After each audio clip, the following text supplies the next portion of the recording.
नमस्कार मित्रांनो, तर आजच्या या व्हिडिओच्या माध्यमातून आपण शिक्षक भरती प्रक्रियेबद्दलची अतिशय महत्त्वाची माहिती आजच्या या व्हिडिओच्या माध्यमातून पाहणार आहोत। तर शिक्षक भरती प्रक्रिया होण्यासाठी त्या ठिकाणी संच मान्यता आणि रोस्टर या बाबी पूर्ण होणं गरजेचं आहे। त्या बाबी पूर्ण नसल्यामुळे शिक्षक भरती प्रक्रियेला या ठिकाणी विलंब लागत आहे। शिक्षक भरती प्रक्रिया पूर्ण करण्यासाठी पहिल्यांदा टेट एक्झाम घेण्यापूर्वी जी काय प्रक्रिया आहे जाहिरातीची, ते जाहिरात अगोदर द्यायला हवी होती। ती जाहिरात अगोदर न दिल्यामुळे या ठिकाणी शिक्षक भरती प्रक्रियेला विलंब लागत आहे। त्याच्यामध्ये संच मान्यता असतील किंवा रोस्टरचं काम असेल, ते रोस्टरचं काम, संच मान्यतेचं काम अगदी धीम्या गतीने चालू आहे। त्यामुळे या भरतीला विलंब लागत आहे। जो काय रोडमॅप शिक्षण मंत्र्यांनी दिलेला होता अधिवेशनामध्ये, तो रोडमॅप देखील या ठिकाणी फॉलो होत नसताना दिसत आहे। तसेच कोर्टामध्ये देखील टेट परीक्षेबाबत विविध याचिका दाखल झालेल्या आहेत। या याचिकेवरती देखील कोर्टामध्ये विविध सुनावण्या झालेल्या आहेत आणि त्या कोर्ट ऑर्डर देखील आलेल्या आहेत।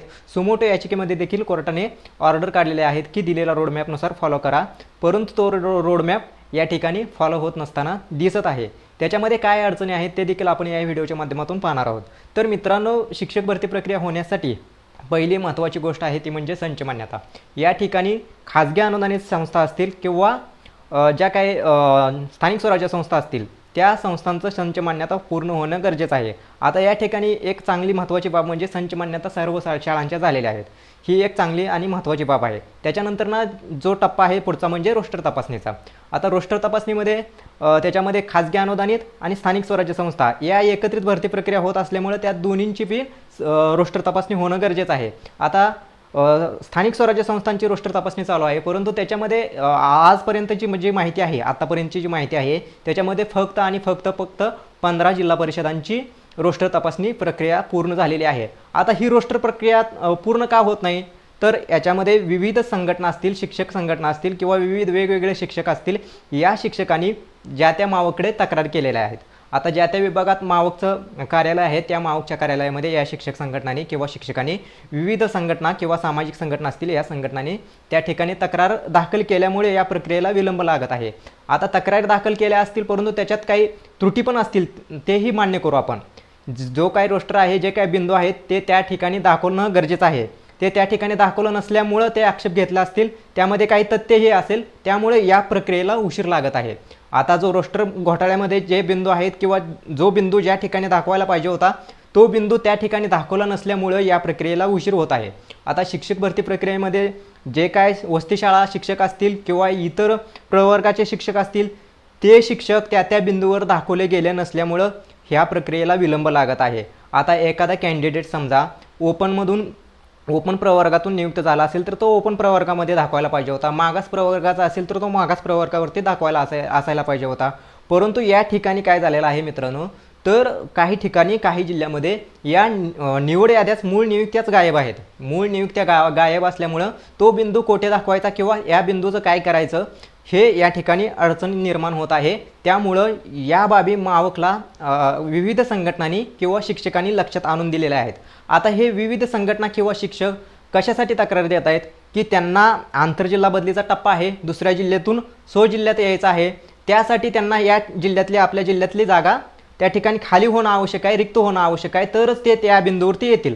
आता एखादा समजा NTCचा उमेदवार असेल दुसऱ्या जिल्ह्यात, त्याला जिल्ह्यात यायचं आहे, परंतु जिल्ह्यात जागा नाही, त्यामुळं त्याने काय केलं की त्या ठिकाणी मावकडे तक्रार दिलेल्या आहेत। त्या तक्रारीमध्ये तथ्य हे असू शकतं, कारण एखादी जर तक्रार तथ्य असेल तरच त्याच्यामध्ये विलंब लागू शकतो। जर तक्रारीमध्ये तथ्य नसेल तर त्याच्यावरती ॲक्शन होऊन डायरेक्ट मावकडून रोस्टर तपासणी पूर्ण व्हायला पाहिजे होती, परंतु या प्रक्रियेला कुठेतरी विलंब होत आहे आणि त्यामुळं या शिक्षक भरती प्रक्रियेला सुद्धा विलंब होत आहे। आता जवळजवळ साधारणतः 1 वर्षाचा कालावधी होत आला तरीही शिक्षक भरतीची जाहिरात येत नाही।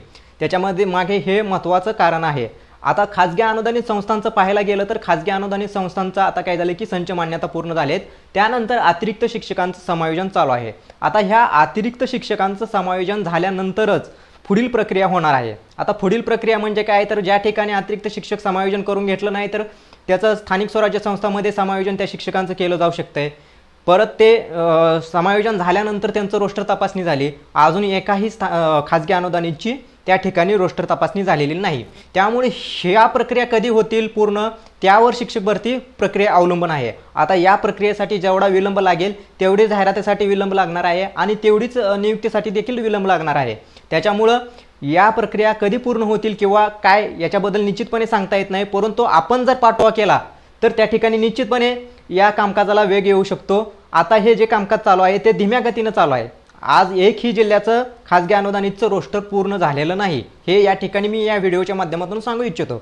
त्यामुळं आपल्या ज्या संघटना असतील, आपले जे विद्यार्थी असतील, त्या सर्व विद्यार्थ्यांनी एकत्र येऊन या गोष्टीसाठी प्रयत्न करणं गरजेचं आहे, तरच या कुठेतरी गोष्टी होतील। अन्यथा या गोष्टीसाठी विलंब लागू शकतो आणि आचारसंहितेपर्यंत सुद्धा किंवा आचारसंहितेत सुद्धा ही भरती अडकली जाऊ शकते। मित्रांनो, मी तुम्हाला या ठिकाणी निगेटिव्ह बोलत नाही, परंतु जी काय वस्तुस्थिती आहे ती वस्तुस्थिती सांगण्याचा प्रयत्न करतोय।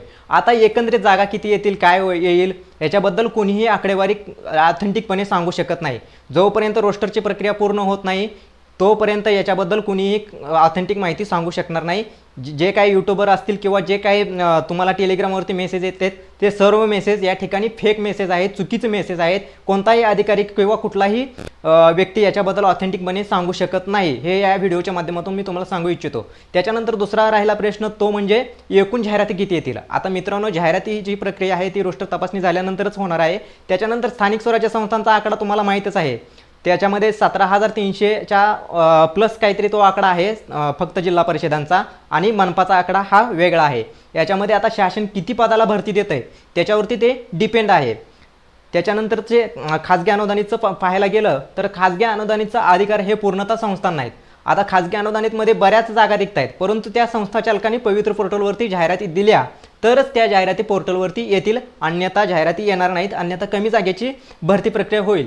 याच्यासाठी आपण देखील पाठपुरावा करणं गरजेचं आहे, मंत्रालयामध्ये पत्र व्यवहार करणं गरजेचं आहे। विद्यार्थ्यांचं नुकसान होते त्यासाठी शिक्षक नाहीत अशी बाजू आपण मंत्रालयात मांडली तर निश्चितपणे त्याचा फायदा होईल। त्या ठिकाणी नवीन जी आर काय काढता येतोय का बाबा संस्थाचालक पवित्र पोर्टलवरती जाहिराती देत नाहीत, त्याच्यासाठी आपल्याला काय प्रयत्न करता येतील का, हेही या ठिकाणी करणं गरजेचं आहे। त्या ठिकाणी तुम्ही किंवा शिक्षक बाकीच्या ज्या काही शिक्षकांच्या संघटना असतील किंवा विद्यार्थ्यांच्या संघटना असतील त्या संघटनेमार्फत हा पाठपुरावा केला तर निश्चितपणे जास्त जागांची भरती प्रक्रिया होऊ शकते।